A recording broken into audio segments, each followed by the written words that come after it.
August 1944. The guns of Normandy had fallen silent. The beaches that once ran red with blood now echoed only with the hum of engines and the rumble of advancing tanks. The Allies had done the impossible, they had stormed Fortress Europe and won. But victory came at a price. Across the rolling fields of Normandy lay the cost of liberation, tens of thousands of graves, marked with simple white crosses. Each one a story.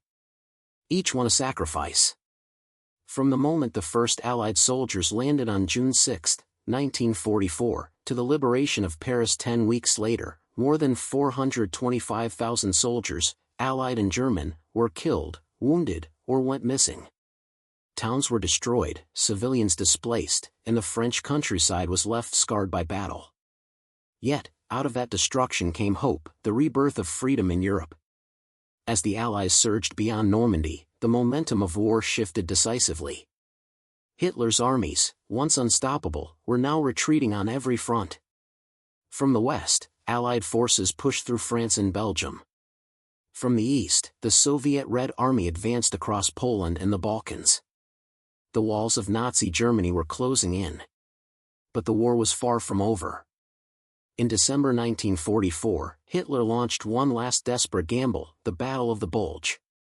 In the snowy forests of the Ardennes, German tanks and troops smashed into the thinly held American lines. It was a surprise attack meant to split the Allied armies and capture the port of Antwerp.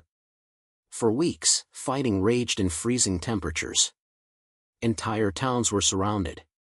The 101st Airborne held the city of Bastogne, refusing to surrender even when cut off and outnumbered. General Patton's Third Army broke through to relieve them, turning the tide once again. By January 1945, the German offensive had failed. Hitler's last reserves were gone. The road to Berlin lay open. In March, Allied troops crossed the Rhine River, the final natural barrier into Germany. British, Canadian, and American forces advanced relentlessly, capturing city after city. Meanwhile, the Soviets approached from the east, fighting their way toward the German capital. On April 30, 1945, as the Red Army stormed Berlin, Adolf Hitler took his own life in his underground bunker. Within a week, Germany surrendered. World War II in Europe was over. It had begun with the landings in Normandy, and ended with the total collapse of the Nazi regime. The liberation of Europe revealed horrors that few could have imagined. As Allied troops advanced, they uncovered the concentration camps, Auschwitz, Buchenwald, Dachau, and others. The world saw the full extent of the Holocaust for the first time, the systematic extermination of 6 million Jews and millions more deemed undesirable by the Nazi state. For many soldiers who had stormed the beaches on D-Day, the liberation of those camps gave meaning to their sacrifice. They understood that their fight was not only for land or victory, but for humanity itself. In the months that followed, Europe lay in ruins. Cities were destroyed, economies shattered, and millions displaced. Yet amid the devastation, nations began to rebuild. The D-Day invasion had done more than liberate France, it had laid the foundation for a new world order. Out of the ashes of war came institutions like the United Nations, dedicated to preventing another global conflict. The Marshall Plan, launched by the United States in 1948, poured billions into rebuilding Europe's economy. Former enemies became allies. And the partnership between the United States, Britain, and Western Europe would eventually form the NATO alliance, a bulwark against Soviet expansion in the Cold War that followed. The legacy of D-Day was not just victory, it was unity. For the veterans who survived, life after the war carried a weight few could understand. Many had left friends behind on those beaches. Others returned home with physical scars, and memories that never faded. They remembered the smell of the sea, the roar of engines, the screams of the wounded, and the silence afterward.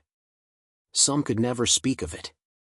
Others dedicated their lives to ensuring the world would never forget. Every year, they returned to Normandy, to the same beaches where they had once fought for every inch of sand.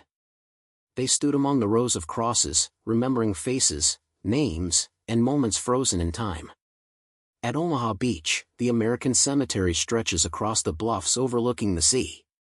Nearly 9,400 soldiers are buried there. The white marble crosses and stars of David form perfect lines, a silent testament to the cost of freedom. At Bayeux, Benny-sur-Mer, and Ranville, British and Canadian cemeteries hold thousands more. Their headstones bear the same words again and again, known unto God. These fields of sacrifice remind us that freedom is never free. D-Day was more than a military operation, it was a turning point in history.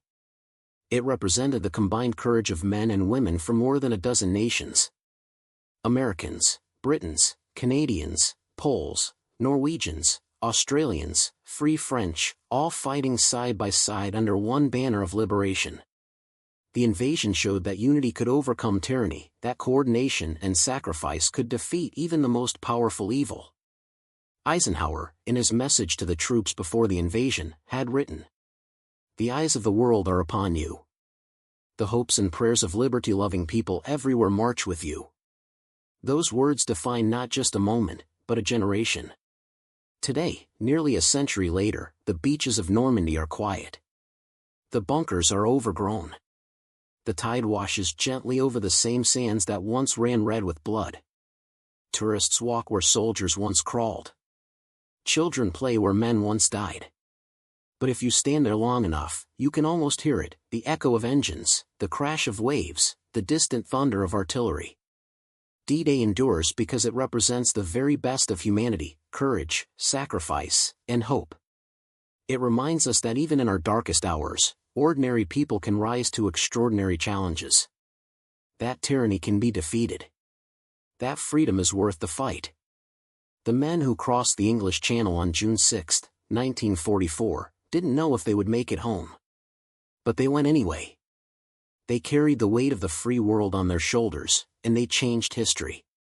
Their victory was not just in the battles they won, but in the world they built afterward. A world where democracy survived. Where nations rebuilt. Where freedom endured. That is the true legacy of D-Day, not just the invasion of Normandy, but the rebirth of hope.